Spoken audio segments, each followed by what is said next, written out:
Welcome to day 6 in Pangong.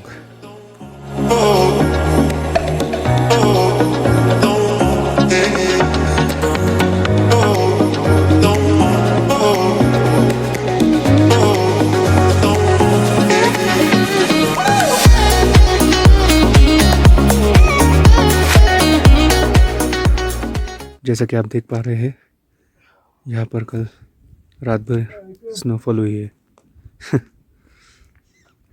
और ये रहा पैंगोंग का नज़ारा। अभी तो सुबह के 6 बजे है और कल रात का टेम्परेचर था -10। तो यहाँ पर आप इमेजिन कर सकते हैं कि कितनी ठंड लगती होगी। और जैसे कि आप यहाँ पर देख पा रहे हैं, मेरे पीछे हम इस टेंट में रुके थे। तो ये बड़े ही पतले से क्लॉथ से बने हुए टेंट है, तो इनमें बहुत ही ठंड लग रही थी। तो हमने क्या किया, हमारा जो होटल का मैनेजर है उनसे हॉट वाटर बॉडी बैग्स मंगाए और तब जाके कुछ राहत मिली। बट अगर व्यू के बारे में देखा जाए तो यहाँ पर कल कुछ माउंटेन पर स्नो दिख रही थी, मगर आप आज देखोगे तो पूरा माउंटेन स्नो से कवर हुआ है। यहाँ का वेदर बड़ा ही अनप्रेडिक्टेबल होता है। तो कल हमें लकीली सनसेट में जो माउंटेन्स पे येलो शेड्स मिलता है वो थोड़ा तो दिखने को मिला था, लेकिन इतना भी अच्छा नहीं जैसा वो हम एक्सपेक्ट कर रहे थे। सो लेट्स सी आज सनराइज़ पे कुछ अच्छा दिखता है क्या।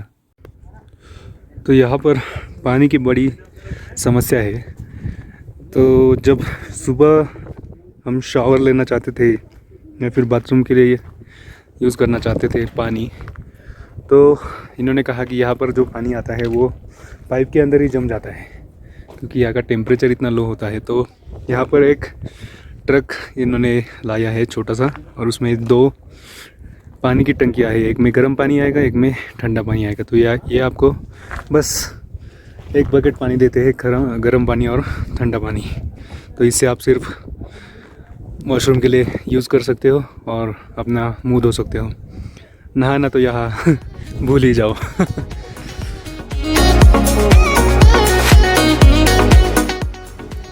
अभी सुबह के 8:30 बजे है और हम लेह के लिए निकलने वाले थे, पर एक रुकावट आ गई थी, क्योंकि हम डिसाइड नहीं कर पा रहे थे कि हम किस रास्ते से जाएं।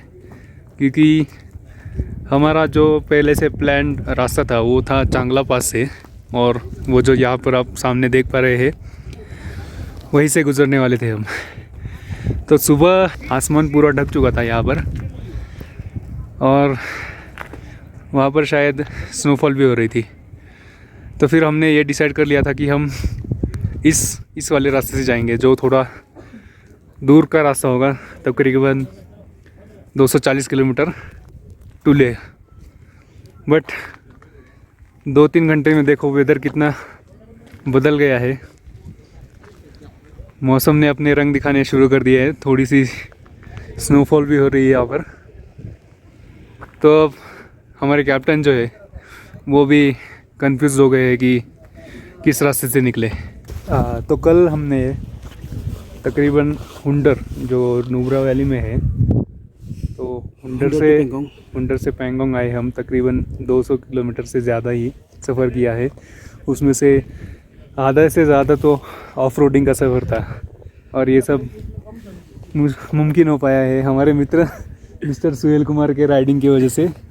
इन्होंने हमें इस मुकाम तक पहुंचाया, इसलिए हम इनका शुक्रिया करते हैं। नहीं, मैं इसका भी शुक्रिया करना चाहता हूँ जो इसने मुझे हर वक्त सही गाइडेंस दिया। कहाँ पे गाड़ी स्लो चलाना है, कहाँ पे गाड़ी फास्ट चलाना है। तो वो तो या हमारा काम है सर। ओके, इसके 50% मेरे 50% से 100% हो गया। Nice, thank you. तो फाइनली कैप्टन ने डिसाइड किया है कि हम चांगला पास का जो रूट है वहीं से ही आज ट्रैवल करेंगे लेह तक।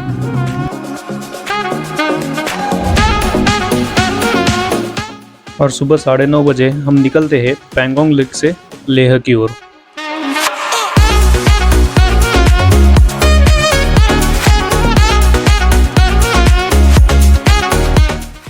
तो पिछले वीडियो में मैंने बताया था कि यहाँ पर कैसे इलेक्ट्रिसिटी का इशू होता है, क्योंकि सरकार ने यहाँ पर कुछ लकड़ के कैंप्स बिल्ड किए थे। ये यहाँ के लोकल लोग चलने नहीं देते और इसीलिए गवर्नमेंट भी इनकी कोई मदद नहीं करती।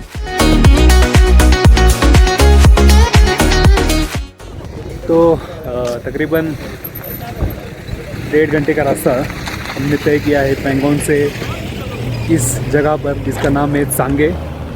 और यहाँ से जो ये पीछे रोड जा रही है वो चांगला पास को जाएंगी, तो इस रूट से ही हम लेह को पहुँचेंगे। तो बेसिकली हम जब पहले आए थे वो इस रूट से आए थे और अब ये वाले रूट को जाएंगे। तो बेसिकली ये रूट अंडर नुब्रा वैली से आता है और ये रूट जाएगा चांगला पास को।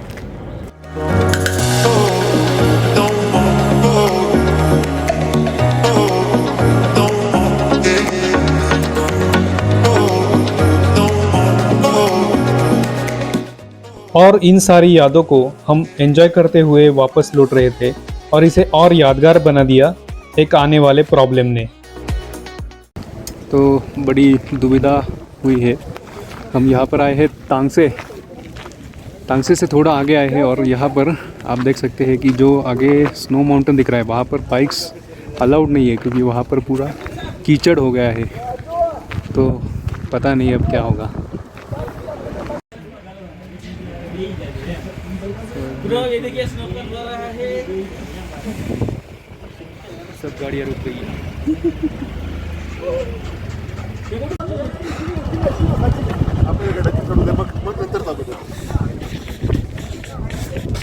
तो अभी जो ऑप्शन हमारे पास है वो ये है कि हम गाड़ियों को, जो हमारे 2 व्हीलर्स है, उनको ऐसे लोड करके इसके अंदर बैठ के जाएंगे जहाँ तक बाइक्स अलाउड नहीं है, और फिर उसके आगे जाके इसको अनलोड करके हम बाइक्स पे ले पहुँचेंगे। आप देख सकते हो यहाँ पर कितनी बाइक्स खड़ी है। तो जैसा कि आप देख पा रहे हैं कि गाड़ी को हम लोड एक 4x4 जो पिकअप है उसमें लोड करेंगे। इसका जो खर्चा है वो हमें खुद को उठाना पड़ेगा और ये खर्चा है तकरीबन 2500 रुपीज़ पर बाइक। और जैसे कि इसमें हम कुछ बोल नहीं सकते क्योंकि इनका जो क्लॉज है उसमें ये मेंशन किया हुआ है कि अगर स्नोफॉल हो जाती है और उससे कुछ गड़बड़ हो जाती है या फिर आप कहीं पर स्टक हो जाते हो तो आपको पहुंचाने का जिम्मा वो खुद को आपको उठाना पड़ेगा। और सारा सामान एक बस में लोड करवाने के बाद और सारी 2 व्हीलर्स को एक ट्रक में लोड करने के बाद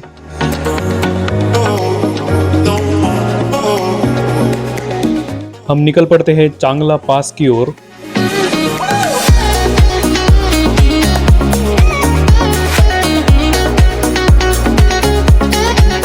और यहाँ का नज़ारा देखते देखते एक बड़ी प्रॉब्लम से सामना। और यहाँ पे पूरा जाम लग गया है चांगला पास के बाद। ये देखिए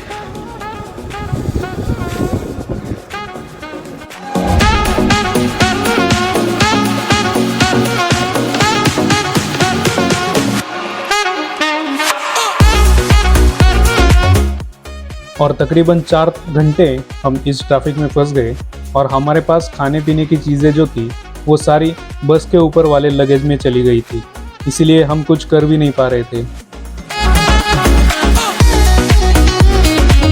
और हाई अल्टीट्यूड पर होने की वजह से हमें सांस लेने में भी तकलीफ होने लगी। वो तो शुक्र है हमारे गौरव भाई का जो हमारे साथ थे, उन्होंने सभी को कपूर की गोलियां दे दी और इस वजह से सांस लेने में ज़्यादा प्रॉब्लम नहीं आई। और अपने भाई और माँ के साथ इस बारे में मैंने पूरे डिटेल में चर्चा की है, वो आप आगे देख लेना। तो हमने बस रेंट किया था, ठीक है। तो चांगला पास पे जाने के बाद क्या हुआ, वहाँ पे बहुत ट्रैफिक जाम था। तो ट्रैफिक जाम क्रॉस करने के बाद तकरीबन हमें 6 घंटे लगे। 6 घंटे? हाँ, तो वो ट्रैफिक क्रॉस करने में। बाप रे। ठीक है, तो मतलब चांगला पास एक तो बहुत ही पतली सी मतलब नैनो सड़क है, राइट। और वहाँ पे जाने के बाद फिर वो बोलता है 6 घंटे के बाद कि मेरे पास चेन नहीं है, टायर को लगाने के लिए, और यहाँ पर बहुत बर्फ़ है, तो क्या हो सकता है कि बर्फ़ की वजह से ये फिसल सकती है गाड़ी। अरे बाप रे। हाँ, तो फिर उसने बोल दिया कि अभी क्या कर सकते हैं, हम यहीं पर रह सकते हैं, या फिर अगर कोई हेल्प करने आता है हमें तो उनकी हेल्प लेके हम जा सकते हैं आगे। तो ऐसा करने के बाद 1 घंटा कैसे तो वहाँ पर बिता दिया हमने। तो खाना कैसे खाया, क्या मिला खाने को? हाँ, तो एक हमारे दोस्त थे जो हमारे साथी, मतलब मोटो टूर के साथ ही आए थे, तो उन्होंने उनके पास जो स्नैक्स, तो वो सब हम कितने गाड़ी में कम से कम 16 लोग थे, तो उन सब में वो बांट दिया। ओके। हाँ, तो इसीलिए कुछ वक्त के लिए हमने सर्वाइवल कर लिया वहाँ पर। और फिर तो कब कैसे। पहुंचे तुम लोग वहाँ पे? हम पहुँचे तकरीबन रात को 1 बजे। 1 बजे? हाँ, लेकिन हम कैसे पहुँचे, उस गाड़ी में नहीं, जिस गाड़ी को हमने रेंट किया था वो गाड़ी में नहीं पहुँचे हम। तो हम पहुँचे एक दूसरे गाड़ी से, मतलब बीच में हमें एक स्टेट ट्रांसपोर्ट का गाड़ी मिल गया। उस बंदे को हमने बोला कि गाड़ी रोको, हमें लेह तक पहुँचा दो, और फिर हमारा जो लगेज है, जो गाड़ी हमने पहले रेंट की थी उसमें ही रख के अरे बाप रे। वो और फिर दूसरे तुम्हारा गाड़ी में हम लगेज? चला गए। हाँ, लगेज कहाँ पे था फिर तुम्हारा? हाँ, हमारा लगेज जो गाड़ी हमने रेंट की थी वहाँ पर ही रह गया। वो ओह। क्योंकि उसने इनकार कर दिया ना कि ये आगे नहीं जा सकती, अगर फिसल गए तो हम डायरेक्ट खाई में गिर जाएंगे, तो वो डरने लगा था। लेकिन उसकी ये जो रिस्पॉन्सिबिलिटी थी कि उसके पास चेन होने चाहिए थे टायर को, तो वो उसने कुछ लिए नहीं नहीं, लिया था। और पैसा तो सब ले लिया पहले ही, बाप रे। क्योंकि बिना पैसे के तो वो गाड़ी हिला ही नहीं रहा था जगह से। तो इसी वजह से हम वहाँ पर इतनी देर फंस गए। ओह। और फिर रात में जाके पहुँचे 1 बजे लेह को, वो भी दूसरे स्टेट ट्रांसपोर्ट की बस में। हमको वो स्टेट ट्रांसपोर्ट का बस पकड़ा दिया, और फिर उसने उसका हमारा लगेज जो है वो हमारे उसके पास ही छोड़ दिया। Did he charge more? हाँ, नहीं, उसको वो तो स्टेट ट्रांसपोर्ट वाले ने चार्ज किया, लेकिन मोटो टूर लद्दाख के जो लोग थे तो उन्होंने वो पे कर दिया। लगेज? हाँ, Okay. लगेज का नहीं, सिर्फ अपना ट्रैवल का। That's हाँ। settled down. Yes, Yeah. Okay. देखा, तो ऐसे मतलब आपको भी इस तरीके से धोखा हो सकता है। तो हमेशा जब भी आप फंसते हो कहीं पर भी, तो ये ज़रूर चेक करना कि उस बंदे के पास सेफ्टी के लिए टायर्स पर बांधने के लिए चेन्स वगैरह है या नहीं। तो सामान कैसे आया तुम्हारे पास? सामान, हमारा जो सामान था जो हम छोड़ के गए थे, वो दूसरे दिन हमें दोपहर को 2 बजे मिला। ओके। तो तब तक क्या किया फिर? तब तक हमने दूसरे दिन जो लेह का जो सिटी था वो घूम लिया। वो अबे आगे की वीडियो में बताऊंगा मैं। घूमा ना, लेकिन अच्छे से घूमा? अच्छे से घूमा। ठीक है। और इसमें प्रॉब्लम क्या हो गई थी कि जो कुछ लोगों की फ़्लाइट दूसरे दिन थी, तो उनकी फ़्लाइट्स मिस होने के चांसेस थे, तो उनको पहले प्रायोरिटी देके हमने पहले भेज दिया था। लेकिन हमारे साथ भी ऐसे कुछ लोग थे जो हमारे ग्रुप में थे, तो उनका फ़्लाइट दूसरे दिन ही था। उसी समय क्या हुआ था, गोफर्स के जो फ़्लाइट्स का जो कैंसलेशन हुआ था पूरा, मतलब जो बैंक्रप्सी उन लोगों ने फाइल किया था वो उसी दिन हो गया था। अच्छा। जिस दिन हम चांगला बस पे अटक गए थे। और बहुत से लोग जो थे उनका गोफर्स का ही फ्लाइट था। हम लकी थे कि हमारा गोफर्स का फ्लाइट नहीं था, इसलिए हम बहुत ही निश्चिंत थे कि अपना गोफर्स का फ्लाइट नहीं है। और साथ में हमारे पास एक एक्स्ट्रा दिन भी था, मतलब हम सेकंड डे को नहीं निकल रहे थे, उसके बाद वाले दिन को निकलने वाले थे। और भगवान की दया से हम लेह को सही सलामत पहुंच गए।